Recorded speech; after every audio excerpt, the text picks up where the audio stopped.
Muy buenas tardes, estimados estudiantes. Tengo el gratísimo honor de comunicarme con ustedes, pero antes de empezar la clase quisiera que me indiquen si es que están recibiendo la señal de audio y también de video adecuadamente. ¿Alguien puede, por favor, indicarme cómo me están recibiendo?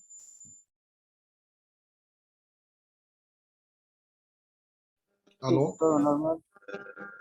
Muchas gracias, Ángel. Muchas gracias. Con todos ustedes, sí, un gratísimo saludo. Mire, fíjense, si continúan ingresando por la clase de hoy, voy a continuar admitiéndolos. Es una primera clase en la que tenemos que, bueno, reconocer de que hemos iniciado con alguna dificultad y les solicito, por favor, me puedan disculpar como consecuencia de un asunto, una emergencia médica en la familia. Sí, he tenido que retrasar la clase por esta hora. Situación que voy a tratar, sí, la posibilidad de que no vuelva a ocurrir. Vamos a iniciar a la hora que corresponde, porque luego ustedes tienen otra clase que se llama Metodología de la Investigación. Se va cruzando. Además, debemos respetar el horario. A no ser que, claro, hubiera alguna posibilidad de que puedan conversar con el profesor de la siguiente clase que tiene 4:30 para poder cambiar la hora, ¿no? Me parece que 2 de la tarde sería una buena hora, pero eso depende y vayamos a ver eso un poquito más allá. Por el momento es la primera vez que nos estamos viendo por este medio, por el Zoom, y me alegra mucho. Les he incorporado a todos y son 78 personas en la asignatura. Yo quiero solicitar que las 78 personas continúen hasta el final de la asignatura, no se abran en la mitad del camino, ¿sí? Hay que llegar siempre a la conclusión final. Y bueno, es una invitación para que transitemos, ¿sí? por la temática que nos enseña la investigación operativa en las siguientes clases. Ahora, yo quiero inicialmente, bueno, que seguimos admitiendo a todos. Entonces, hasta que no estén todos, voy a continuar con algunos aspectos. Sobre todo referentes al sistema de calificación, que esto hay que hablar desde la primera clase. Debo referirme que el sistema de calificación son 30-30, dos parciales, en total 60 la suma de los mismos, y el examen final 40 puntos. Esta asignatura es evidentemente teórica. Vamos a tener un poco de trabajo en la aplicación de algunos programitas que les voy a mostrar. Y este es el contexto de la investigación de operaciones, estimados estudiantes de la asignatura. Ahora, cada uno de los parciales, evidentemente, ¿sí? Se va a rendir un examen, ¿sí? Es un examen de conocimientos y habilidades intelectuales, y por supuesto que el valor del examen es de 100 puntos, pero porcentualmente corresponde al 30 en el primer y segundo parcial, sumados a ambos 60. De eso ni duda cabe.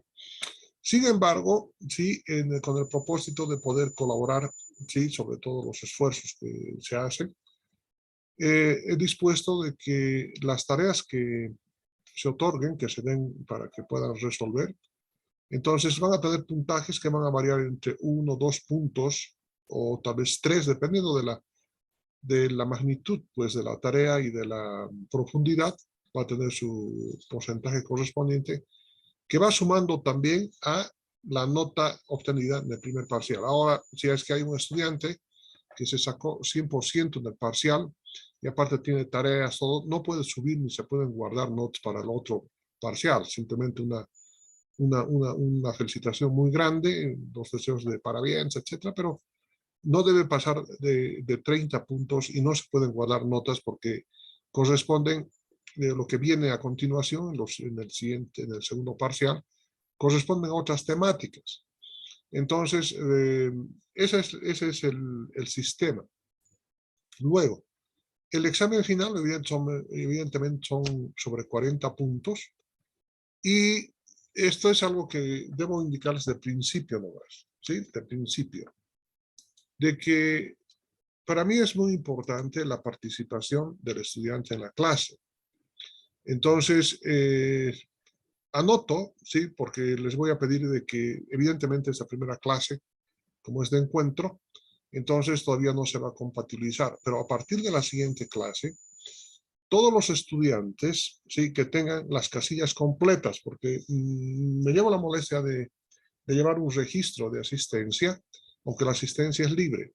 Pero atención, por favor, este es un premio de 5 puntos al finalizar el semestre. Es decir, estudiante que tenga todas las casillas, ¿sí? Llenas, puede darse un caso de un permiso, por supuesto, tantas vicisitudes que se presentan en la vida real. Entonces, cuestión que, por supuesto, se comuniquen conmigo. Y, bueno, para este asunto, la asistencia. Una asistencia completa significa 5 puntos de oro del total de la asignatura. Es decir, durante un estudiante, el primer parcial porcentualmente tiene 15, el segundo parcial tiene también 15, y en el examen final, en total, todo sumado ha llegado a 46 puntos. Pero el señor presenta una asistencia impecable. Entonces, automáticamente se hacen merecedores a un premio, y ese premio es de 5 puntos por la participación en clases. Se supone que las personas que se han dado la molestia de entrar al grupo y estar en esta clase es que ya están participando.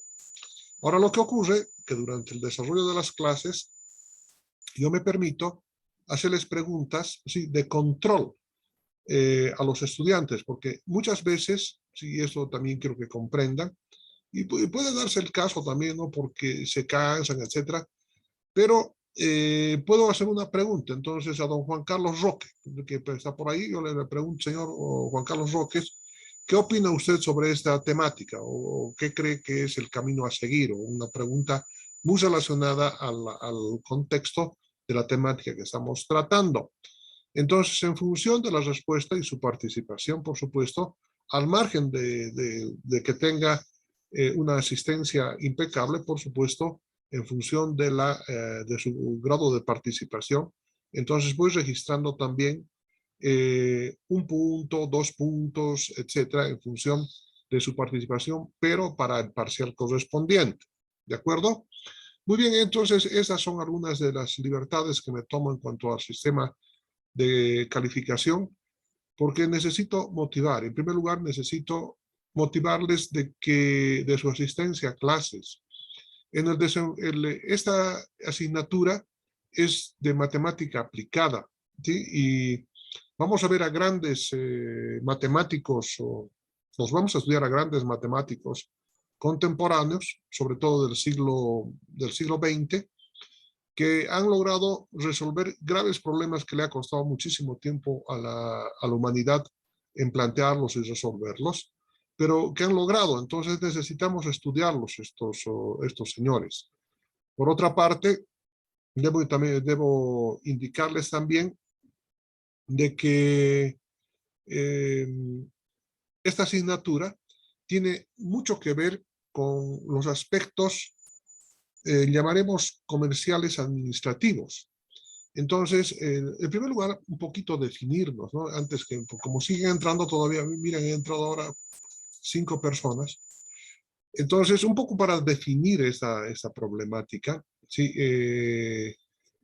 Necesito un poquito contextualizar también la asignatura en la carrera. O sea, ¿por qué el ingeniero de sistemas debe llevar investigación operativa 1, investigación operativa 2, ¿cierto? En primer lugar, el ingeniero de sistemas, al margen de lo que normalmente uno piensa del ingeniero de sistemas, que es un señor que va a estar al lado del computador, ¿cierto? Haciendo programas para sistematizar la información en una empresa. Resulta que este señor, con el pasar del tiempo, va asumiendo nuevas funciones en la organización. Y además, para dar servicio, tiene que tener conocimiento de aspectos de tipo administrativo. Y ustedes llevan varias asignaturas de tipo administrativo al margen de las asignaturas de especialidad de programación, de redes, etcétera, que tienen que ver con la parte informática. Entonces, llega un momento en que el ingeniero de sistemas se convierte en un administrador o tiene que dar apoyo a los administradores de la organización. Entonces, se ha concebido, ¿sí?, que la administración, ¿sí?, de estas organizaciones en general requieren, ¿sí?, de cierto tipo de capacidades, ¿sí?, para poder optimizar normalmente cierto tipo de actividades administrativas, que también pueden ser financieras o actividades de operación en la empresa. Es decir, el investigador de operaciones es la persona que permite estructurar soluciones matemáticas, ¿sí?, para el control de las organizaciones, control de los procesos y control de los sistemas, porque al final todo es sistema, ¿cierto? Todo es sistema. Y como consecuencia de lo que acabo de decir respecto a este pensamiento, que es la aplicación de las matemáticas al campo de la administración, es lo que realmente ocurre. Tengo la costumbre, ¿sí?, de solamente pasar 45 minutos por video, luego corto, nuevamente vuelvo a levantar, por una razón bien elemental. Cuando levantan ustedes ya de la plataforma los videos que estamos en este momento grabando, sí ocurre de que como es muy largo, de unas 3 horas, entonces querer mover para el minuto 15 o 30, etcétera, tarda una barbaridad en los computadores. Entonces, preferible fraccionar para que les sea más fácil encontrar, es decir, en qué parte de la asignatura o de qué parte de la clase yo requiero volver a ver el video. Entonces, como van a haber 2, 3, 4, normalmente 4 videos que vamos a grabar en una clase, entonces aproximadamente un tercer video, entonces pues, levantan el tercer video y además para recorrer sí, el contenido es mucho más fácil que un video de 3 horas. Por esas circunstancias, exclusivamente, además que me permite un poquitito también descansar y también a ustedes les permite tomar un minutito de descanso, de respiro para continuar con la clase. Evidentemente, esto algunos de mis colegas y estudiantes dicen, pero corta la clase, sí, pero necesitamos un momentito de descanso, ¿cierto? Estamos hablando de 45 minutos aproximadamente y tomamos ese descanso, sea como fuere, pero esta es una particular forma de llevar adelante este proceso. Ahora bien, la pregunta es, ¿para qué el ingeniero de sistemas lleva? Ya les dije esta asignatura, porque necesita aplicar, ¿sí?, matemáticas al manejo de la administración. ¿Y cómo se maneja la administración en los últimos tiempos? A través de los sistemas de información. Y estos sistemas de información pueden tener información que pueden alimentar a los sistemas de investigación operativa, ¿sí?, y dar soluciones a los procesos de producción, a la toma de decisiones en alternativas, es decir, un montón de facilidades. Entonces, permítanme recordarles que esto les sirve al ingeniero de sistemas. O sea, netamente, no puede haber un ingeniero de sistemas sin conocimiento profundo de la investigación operativa, para empezar. Es un nexo cabal con la administración. Y tanto que hablamos de administración, entonces la administración será una ciencia. Y evidentemente dicen algunos que ya es una ciencia. Por lo menos Hidalberto Chiavenato, que es uno de los autores de la teoría general de la administración, si es un teórico, él indica al principio, no puede ser todavía la administración una ciencia, porque todavía no hay leyes definidas, por eso queda solamente en teoría. Pero resulta que posteriormente a Hidalberto Chiavenato, otros investigadores en la ciencia de la administración afirman que ahora ya es ciencia, porque por lo menos una de las leyes de la administración propias sí funciona. ¿Cuál es esa ley? Esa ley es la de un solo intento. Es decir, se optimiza siempre cuando se hace un solo intento para llevar, porque cuando se fracasa en el intento, se hace un segundo, tercero, varios intentos, entonces el sistema ya no es eficiente ni eficaz también. Entonces, para hacer una buena administración se necesita hacer las cosas de una sola vez. Y para hacer de una sola vez tiene que planificarse, tiene que controlarse, tiene que ejecutarse, etcétera, que son los pasos de la administración. Esta ciencia de la administración, atención por favor, se inicia a principios del siglo XX, ¿sí? Al principio se crea la administración científica con las ideas, con la teoría de un norteamericano que ayuda, ¿cierto?, un tanto a Ford, a Henry Ford. Henry Ford es el primero que aplica el trabajo individual en cadenas de producción para su fábrica de los automotores Ford. Por lo tanto, el modelo T, que es uno de esos autos antiguos que compramos en la calle, ¿cierto? De 1908, 18, van saliendo cada 15 minutos de la planta y es el primero en aplicar pues, un poco de ciencia, ¿cierto?, a la administración, en este caso a la producción. Pero van apareciendo, va a aparecer la administración científica, ¿sí? Como una solución, ¿sí?, a los problemas administrativos en las plantas de producción de la época. Un poquito más allá aparece una nueva corriente administrativa que es la corriente de Elton Mayo, del humanismo, ¿sí? Elton Mayo, que es que se contrapone a la corriente de la administración científica, que dice hay que medir todo, ¿sí? Hay que medir los tiempos y movimientos. Algo así como ustedes hacen en la asignatura ingeniería de métodos. La ingeniería de métodos es el resultado de la aplicación completa de la administración científica de Taylor, ¿sí? Taylor es la persona, es el intelectual que crea la administración científica. Pero resulta que hacer tiempos y movimientos en esa época fue algo más que sistematizar el trabajo de un obrero en las líneas de producción. Y como no todos eran científicos, entonces empiezan a esclavizar a los obreros. Y por eso que a toda acción se produce una reacción y aparece la corriente del humanismo de Elton Mayo dentro de la administración. En Europa, sí, aparece la ciencia de la administración con otro gran científico francés, ¿sí?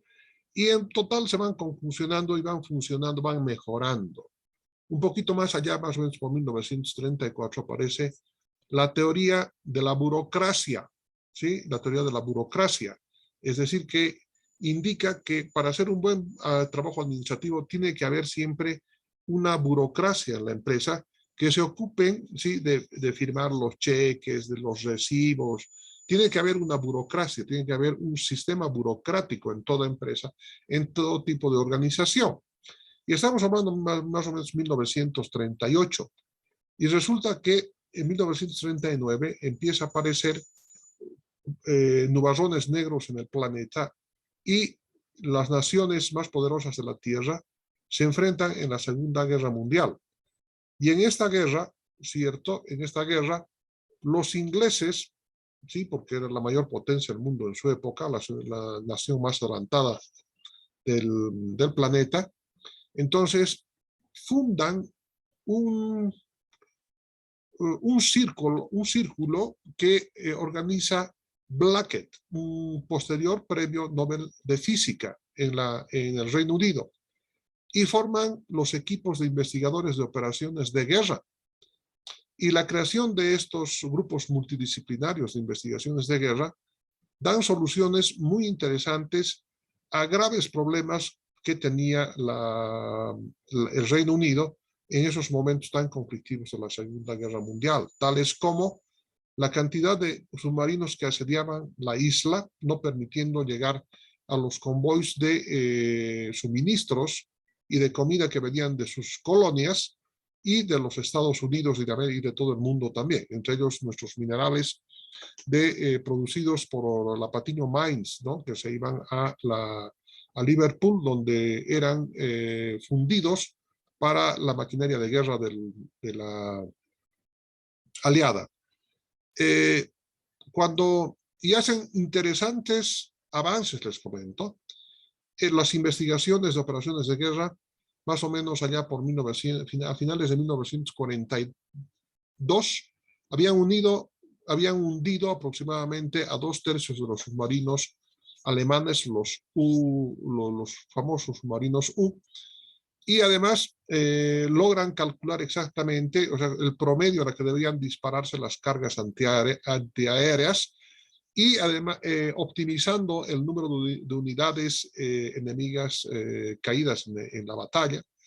Y como esto empiezan a utilizar, o sea, algoritmos matemáticos que permiten suministrar de mejor manera, porque no se olviden que era una guerra mundial.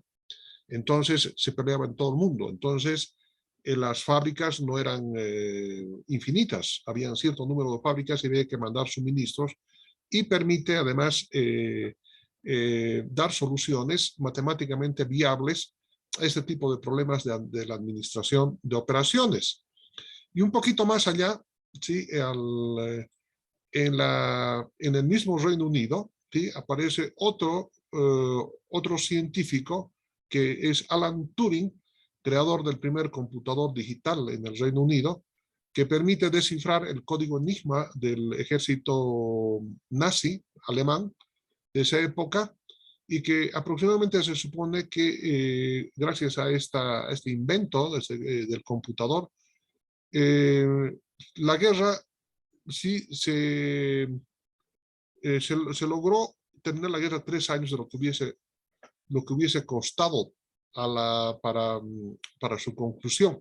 Muchas muertes más, etcétera, etcétera, ¿no?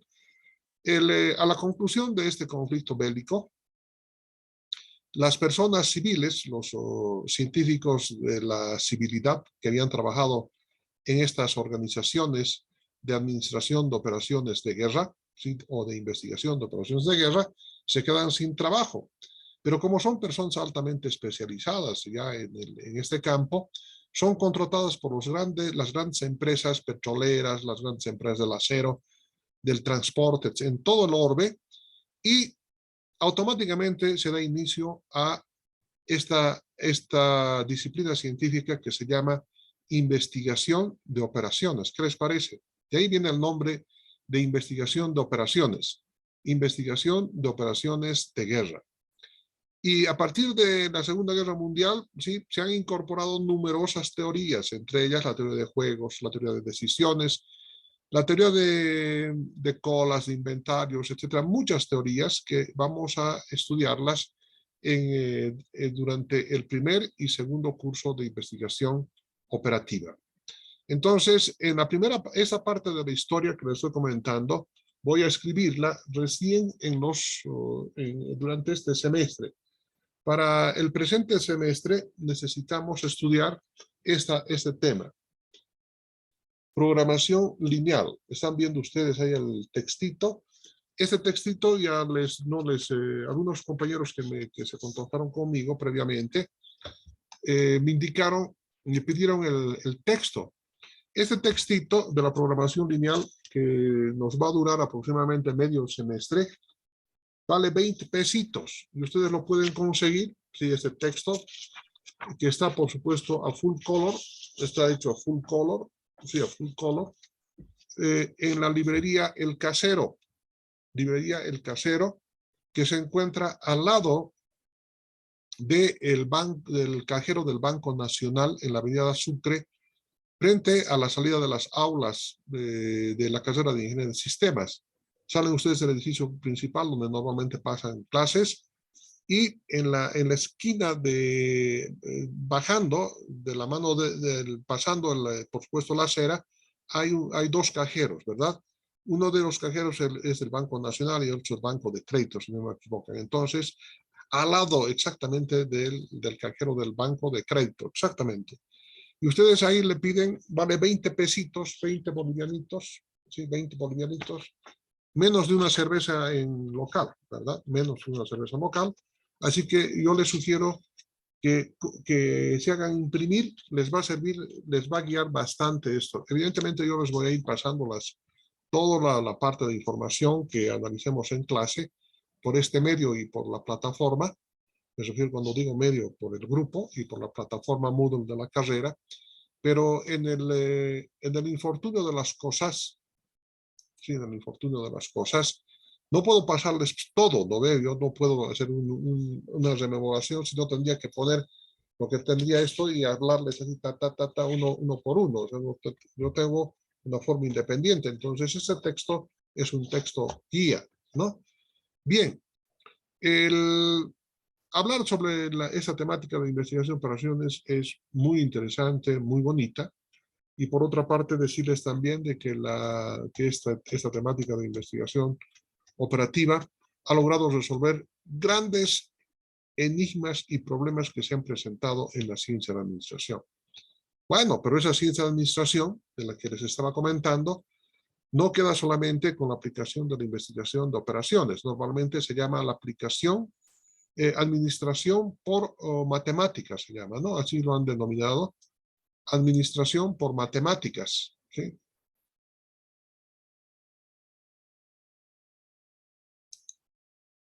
Administración por matemáticas. Pero eso estamos hablando de 1945. Por primera vez en 1954 se empieza a hablar sobre sistemas, ¿sí? Con Ludwig van Bertalanffy, que es el creador, juntamente con Kenning, ya me olvidado el segundo nombre, no me voy a recordar enseguida, así es la mente, pero de von Bertalanffy, estoy plenamente seguro, Ludwig van Bertalanffy, es el creador de la teoría general de los sistemas, porque además ya habían confluido ahí dos grandes corrientes, ¿sí? Para la ingeniería de sistemas, que es la investigación operativa y lo que son los mismos sistemas, la concepción. Entonces, antes se concebía que todo problema tenía una estructura. Era la filosofía estructuralista la que se dominaba el campo de la ciencia. Pero había muchas respuestas que no podían darse con el pensamiento estructuralista filosófico de la época. Entonces, estos autores, uno de ellos les he comentado quién es Kenneth Boulding es el segundo. Mire, Kenneth Boulding.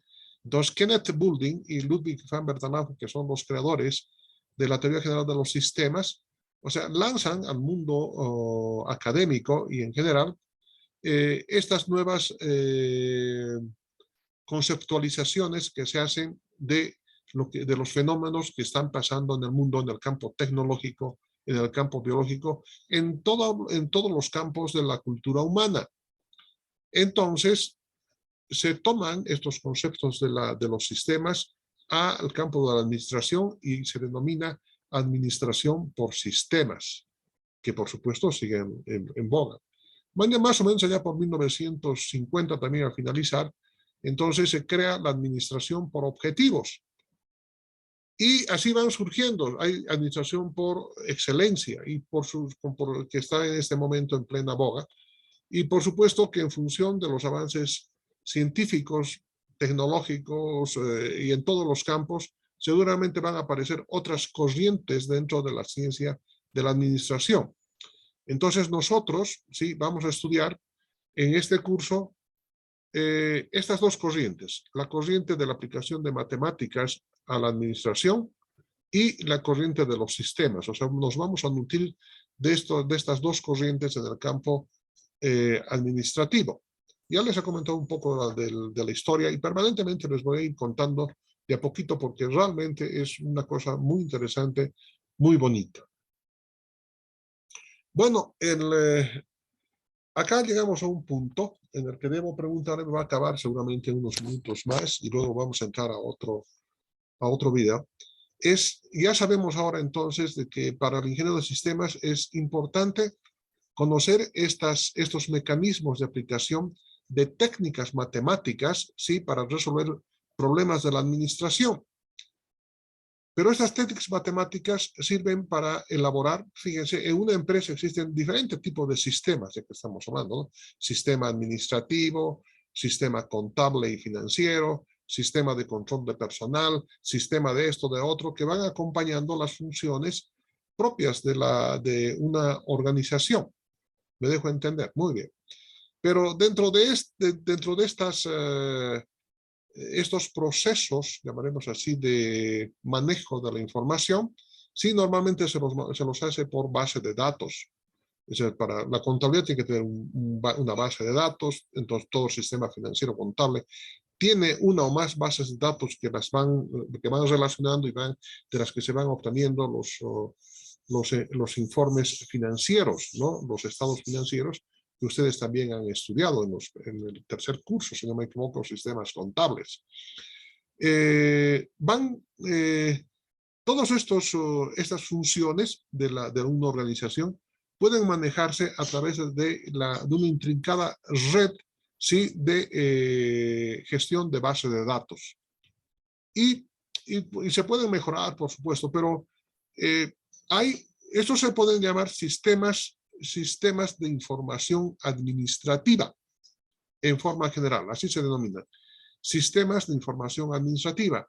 Pero dentro de estos sistemas de información administrativa hay un sistema muy importante que es el sistema de toma de decisiones que tiene que tener una empresa. Es decir, cuando se encuentran frente a una situación que normalmente no está automatizada, entonces tienen que recurrir al análisis matemático para ver cuál sería la mejor forma de poder dar solución y que contribuya de la mejor manera posible a las finanzas, al rendimiento financiero de una empresa. Entonces, esa es aproximadamente la idea que quiero mostrarles, ¿sí? Esta es pero afortunadamente no necesitamos conocimientos demasiado profundos dentro de las matemáticas. La matemática que ustedes han estudiado hasta este momento, es decir, álgebra lineal, cálculo 1, cálculo 2, ¿sí? Y álgebra matricial, es lo importante para el desarrollo del contenido que vamos a ver en estas asignaturas de investigación operativa. Vamos a iniciar en el campo en general. Durante el desarrollo de todo este semestre es programación lineal. Programación lineal. Pero resulta que un libro tan delgadito, tan chiquitito, lo vamos a estudiar medio semestre, ¿sí? A toda velocidad, con profundizaciones, etcétera, etcétera. Y una vez que concluyamos este primer texto, aparece un segundo texto, que es el que les estoy mostrando, que se llama Teoría de Redes. Los modelos que corresponden a la teoría de redes, del texto que están viendo ahí, ¿sí? Teoría de redes. ¿Sí? Corresponde también, son modelos particulares de la programación lineal. Solamente que la aplicación del simplex, ¿sí? Que es un algoritmo que sirve para resolver los problemas lineales, muchas veces es ineficaz. Y para resolver estos problemas intrincados de la programación lineal, muchos científicos han creado nuevos algoritmos de solución, algoritmos eficaces y eficientes para resolver los problemas de programación lineal. Entonces, en definitiva, todo el semestre vamos a ver programación lineal, todo el semestre. Solamente que vamos a ver el método simplex la mitad y el resto vamos a ver estos modelos especiales que les estoy comentando. Entonces, si estamos hablando de programación lineal, estamos hablando de líneas, ¿no? Líneas, rectas, vectores, etcétera, más o menos la idea. Ustedes han llevado MAT 101 y MAT 103. Entonces, esto requieren de arreglos, y al requerir de arreglos estamos hablando de matrices, ¿no? Entonces, esta información muchas veces tienen que basarse en vectores. La suma de los vectores se hacen las matrices. Y vamos a trabajar evidentemente con matrices y con vectores. Entonces vamos a trabajar con el álgebra lineal y con el álgebra matricial, que es el fundamento matemático necesario para el desarrollo de esta primera parte de la investigación operativa. Pero aún así, ¿no? Entonces, la programación lineal, sí, como su nombre lo indica, solamente se refiere a problemas donde exista linealidad, es decir, donde los exponentes de las variables sean de 1. Entonces, A igual a B más Y por X, ese es un programa, ese es una línea, ¿cierto? Puede representarse por un vector.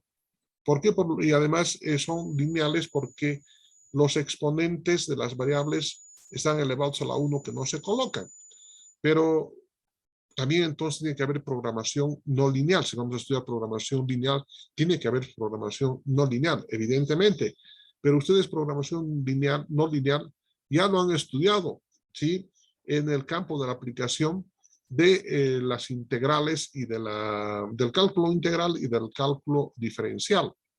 En el campo, cuando se estudia derivadas, entonces hay un momento en que llegamos a aplicaciones. En las aplicaciones dice